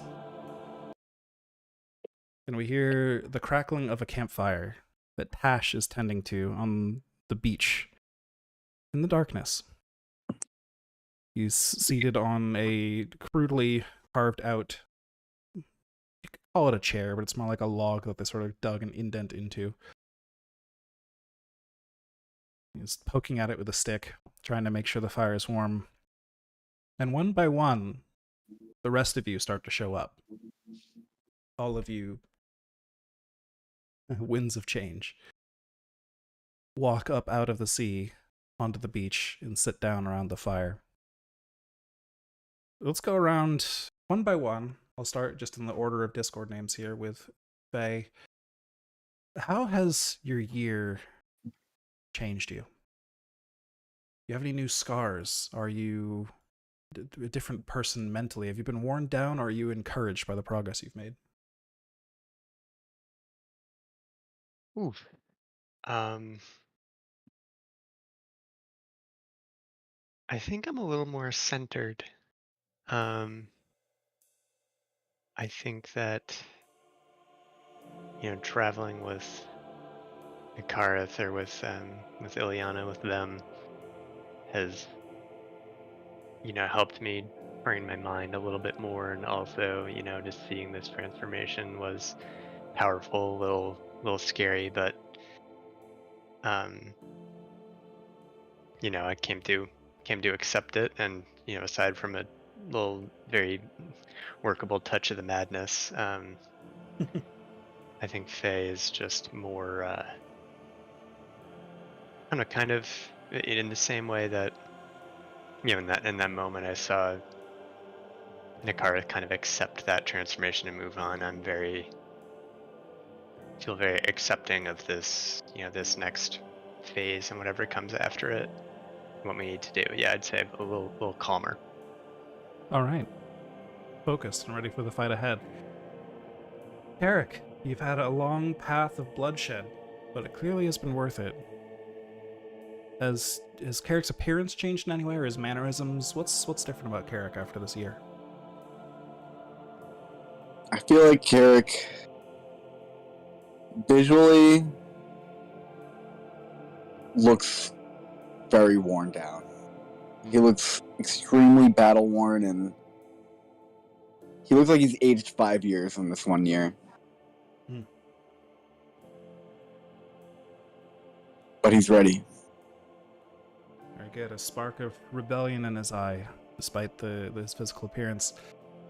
Eli, you spent a year singing, essentially. You've spent a year honing your bardic magic, learning the secrets of an entire empire that has dedicated itself to fighting these dreams. What is Eli like now? Quieter. Interesting. Eli And we all Eli breathe a sigh seems of relief. Eli seems a little bit more kind of at peace from like I guess the vibe of the goblins he was around. And maybe he has like a new instrument like strapped to his back or something. Dream instrument. Um just for aesthetics and looks. And definitely has like new calluses on his fingers from like different strums that he tried out or different instruments that he used. Yeah. Random thought: would Eli have adopted the dress of this Goblin Empire? Oh hell yeah! All right, sick. So you're wearing like very sick ornamental robes that look ancient in design, but they're very clearly new. Very sick robes. Excellent. I think, I said Discord order. I think we'll actually skip Nakarth for now. We'll save that for last. But Leroy, you spent a year doing nothing but cast spells and occasionally check in on Milos. How are you doing? Yeah. I think, not to take words out of another's mouth, but I feel centered and sort of coming out of the quasi-delirious state that he's put himself into for the better part of the year. He takes a moment to pause and contemplate what he's accomplished and what he's done. And he realizes that like he's realized his purpose, so he's feeling satisfied and proud and just self-actualized. All right, very good. Drost, a year being a blender, being a hydraulic press. How's Drost doing? Drost is the exact opposite of Carrick. When normally in the past he had the gray hue to his skin that's common to Goliath, now he looks as if he's been carved from solid marble. He has an immortal body, and now it looks like it. He's chiseled, focused, he's harder than ever, stronger. Mm-hmm. Rock hard bigger, even? Rock hard. He's More had impressive. 1,000 battles and 1,000 victories. He's more convinced than ever that the way of might is the way to be right, and it's the way of the right. Very Hammer good. logic. Hammer logic. Yep. Yes. Straight up. Straight up hive style sword logic. He's Alright. more determined and focused than ever. Excellent. I think that's a theme, and it makes a lot of sense. Now, I would say Milos, but I believe this individual has adopted a new identity and could potentially reintroduce themselves here. What's going on? Well, instead of Milos, an armor-coated figure appears at the fire. Half flesh, half machine at this point. One of their eyes has been fully replaced by a robotic prosthetic, as well as an entire arm. Tight metal coats around the rest of their body, only allowing tiny glimpses of flesh beneath. Channels of magic keep it all held together and flexible.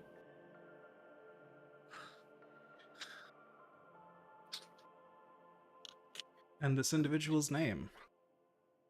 L3R08. Hey. Very good. Oh my Clemens, you've spent a year worried about the security of your friend, but watching their impressive talent and witnessing this long-lost skills, magic, and culture of an empire that potentially no one's really ever heard of before. What's Clemens like? Clemens is not doing well.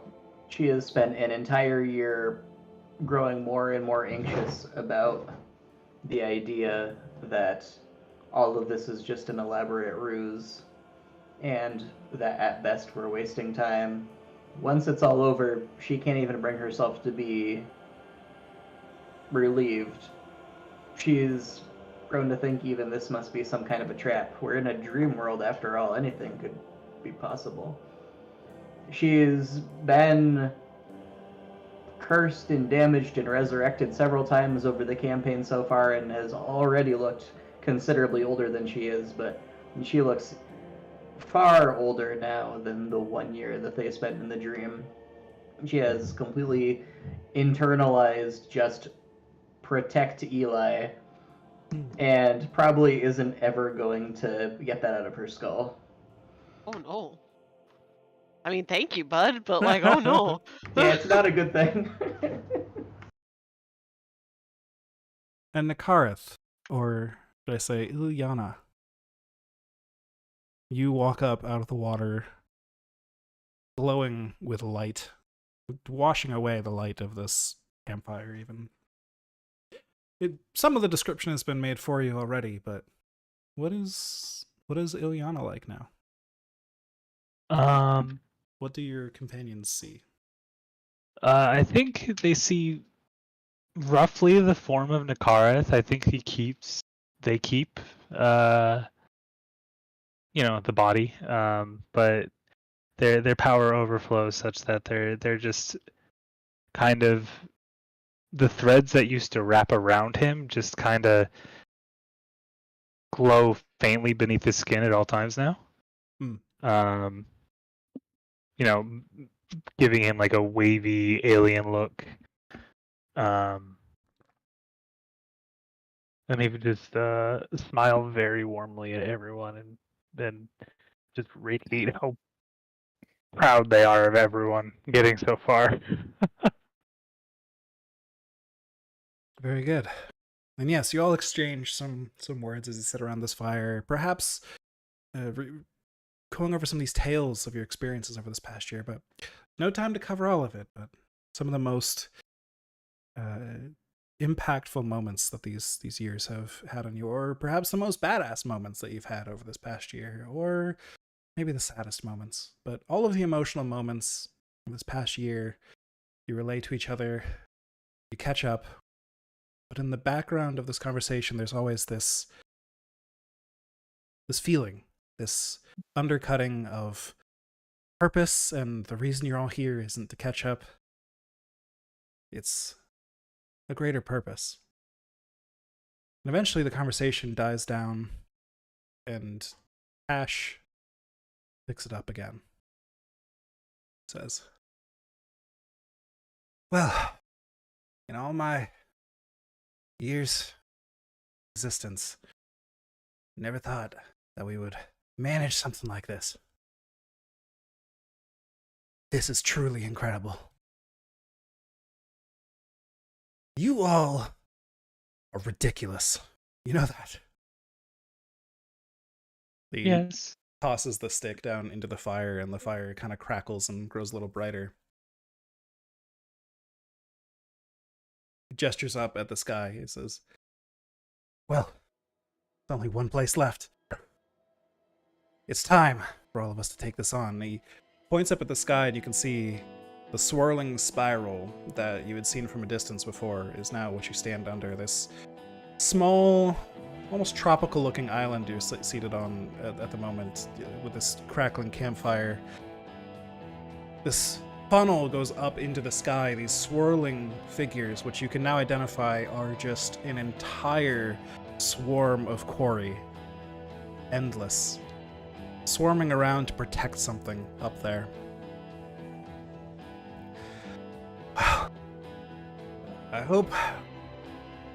I wish you all luck. I think this is my stop. But thank you. Thank you so much. Got many people behind you. You've got my assistance, so you'll have my spirit with you. Something splashes up out of the water and says, "And I will be with you! You have my sword!" It's the Panopticon Solar of Dalcor itself rises up, ignites a sword of flame, and gets ready to charge up into the sky. You all rise from your seats, ready to go. You hear a song in the distance, the song of the Uldakan, the Ulkala, the Dream Singers. Their voices reach you. In the distance, that massive wall, that massive continent, an entire people at your backs. Ash begins to look like, extremely happy at this you all being ready to go on and do this one last final badass act. But he looks a little dejected that he can't come along. Until the quarry start to rise from the waters around you. Many, many quarry of light. They don't rival the size of the quarry up above. They certainly rival them in spirit. Ash shakes his head. Ha! Guess I should join them. And turns into one of the quarry spirits and flies up and away into the group.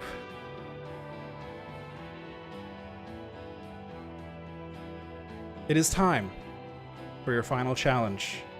Time to take on the final force that has been manipulating this world from the start. Some call it Ilashtavar. Some call it Kyber. The greatest of the great dreamers. Time for them to wake up. And that's where we'll end tonight's session. Woo! Damn, son.